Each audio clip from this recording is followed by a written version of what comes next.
Agora conta pra gente, Thiago, assim, a gente tem muitas pacientes que acham que tem que fazer ultrassom toda semana, né, gente?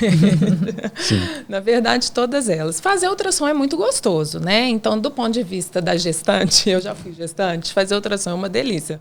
A gente consegue enxergar o neném, consegue ver, e a gente fica ali, né, viajando, planejando a carinha desse neném. Dá uma sensação de segurança, né? Que o bebê tá ali, tá batendo, você tá vendo ele mexer, né? Mas as evidências não mostram muito isso, né, Thiago?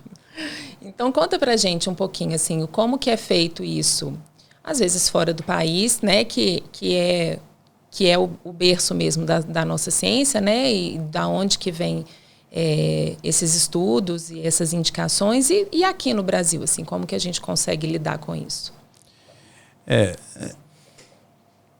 Achar ciência na ultrassonografia obstétrica, do ponto de vista de quantidade de exames, isso é muito complicado. Isso a gente não vai achar isso.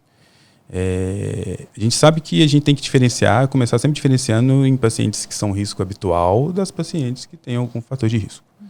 Então, se a gente for, né, eu acho que aqui no podcast, nessa conversa, a gente tem que trabalhar com aquilo, né, conversar com aquilo que é mais comum, que é o risco habitual. Senão a gente vai começar a patologizar toda mulher, e não é por aí, né? A gente tem que entender que a maioria das gestantes, elas não têm problema de saúde, são mulheres saudáveis. Então, nesta população que é a maior, a gente não tem muita... um protocolo ou uma evidência científica de quantos exames devem ser feitos, né? O importante é que a gente tem que sempre oferecer os exames que são necessários, né? E muito importante também, e isso vale muito para as gestantes, a gente tem que entender que o ultrassom ele é profissional dependente, né? Então tem um ser humano ali, né, entre o computador e a cadeira que vai realizar o exame. Então, fazer exame demais aumenta muito a chance de ver coisa que não existe. Entendeu? Então, isso é importante saber, né? Então, nós temos que, junto com o obstetra, junto com vocês, a gente tem que identificar aquelas pacientes que precisam, aqueles bebês que precisam ser avaliados com mais frequência por uma determinada alteração, daquelas pacientes que, vocês sabem disso, quantas vezes eu falo, olha, esse bebê está ótimo.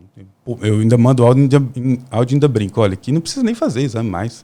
Sei lá, está com 30 semanas, né, pode deixar nascer com 41, que, né, brinco, que esse bebê não vai dar problema. Então, a gente tem que saber fazer essa diferenciação.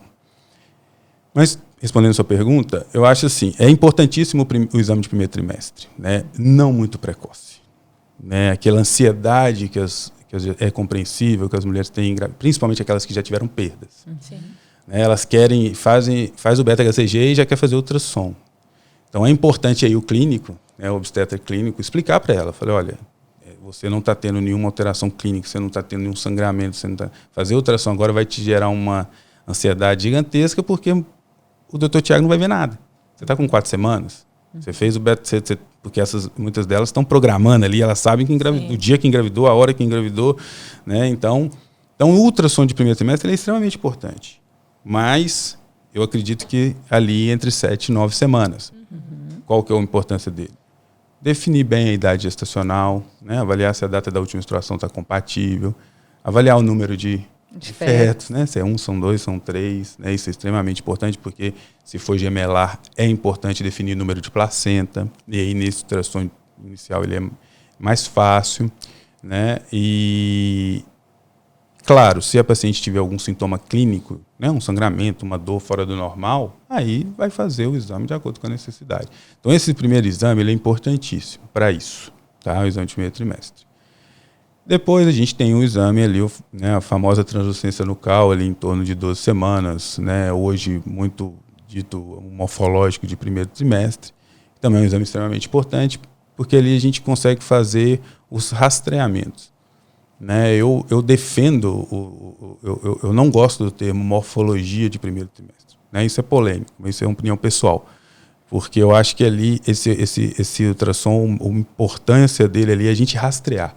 É a gente definir riscos, e principalmente da pré-eclâmpsia, que é a pressão alta na gestação, e que a gente aqui no Brasil tem uma incidência muito alta. Sim. Né, então, a gente, é muito mais importante a gente identificar aquelas mulheres que têm alto risco para ter pré-eclâmpsia, né, do que ficar, às vezes, ali 1 hora para poder avaliar uma coisinha da morfologia que você está na dúvida, né, naquele momento. Então, ultrassom de 12 semanas é essencial, em torno de 12 semanas, né, para fazer rastreio de doença cromossômica, né, de doenças gênicas, que é a translucência nucal, com os marcadores todos que existem, e fazer rastreio de pré-eclâmpsia. E é óbvio que todo bom obstetra ou todo bom ultrassonografista, é óbvio que ele vai avaliar a morfologia. Tem muita coisa da formação do bebê que a gente já consegue diagnosticar ali e é importante avaliar. Vamos explicar só para quem está ouvindo a gente como que é o rastreio dessa pré-eclâmpsia aí, nesse exame. Pois é. Tem muita gente que às vezes... A gente pega alguns exames, né? Às vezes só com a translucência sem o Doppler, né?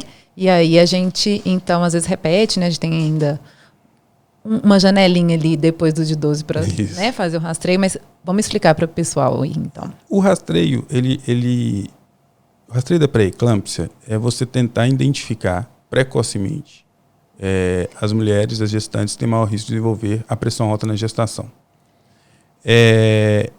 Hoje, a gente tem como atuar clinicamente para diminuir esse risco futuro naquelas mulheres de alto risco, né? Que é o uso de medicação. Quando eu e Carol éramos residentes, isso não existia. Gente, ele está me colocando nessa idade pré-histórica aí. Não tinha medicação, não tinha nada, não tinha o que fazer. Então, assim, você vai identificar risco de pré-eclâmpsia no ultrassom e vai fazer o quê? Não tem nada para fazer. Vai olhar mais a paciente mais Quando perto. Nós éramos gestantes, Carol, a gente não teve, de jeito nenhum. E aí a medicina vai avançando, o que é legal. E aí o rastreio da pré-eclâmpsia ele se tornou extremamente, na minha opinião, necessário, tá?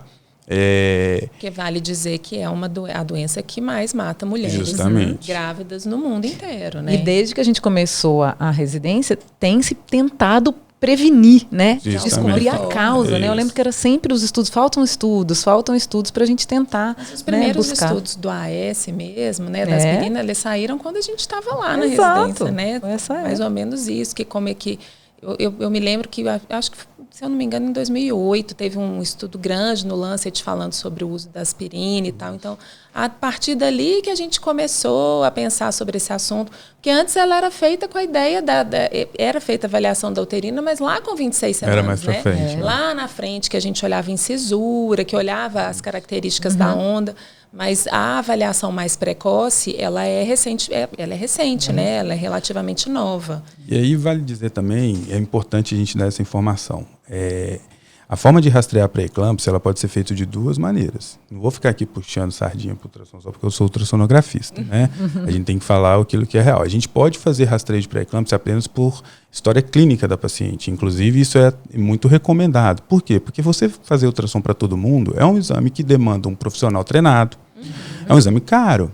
Né? Então, quando a gente fala para saúde pública, principalmente, a gente muitas vezes vai ter que rastrear a pré-eclâmpsia apenas pela história e pelos dados clínicos da paciente, o que é válido também. Sim. Isso é extremamente válido. Então, uma gestante que já é hipertensa, uma gestante que tem alguma doença, uma diabetes tipo 1, um lúpus ou alguma coisa assim, ela é uma gestante já de alto risco para pré-eclâmpsia. Então, teoricamente, ela não precisa nem fazer ultrassom para usar o AS, né?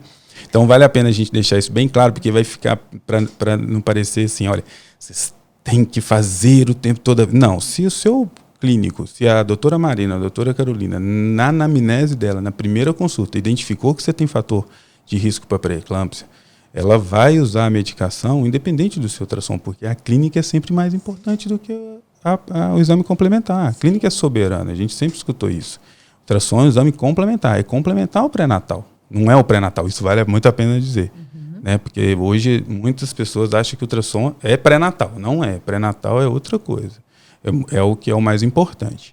Então, nas pacientes nas quais você não identificou um fator de risco importante, geralmente aquelas pacientes na primeira gestação, porque elas não têm história obstétrica prévia, aí sim também é extremamente interessante fazer o Doppler das artérias uterinas, tá?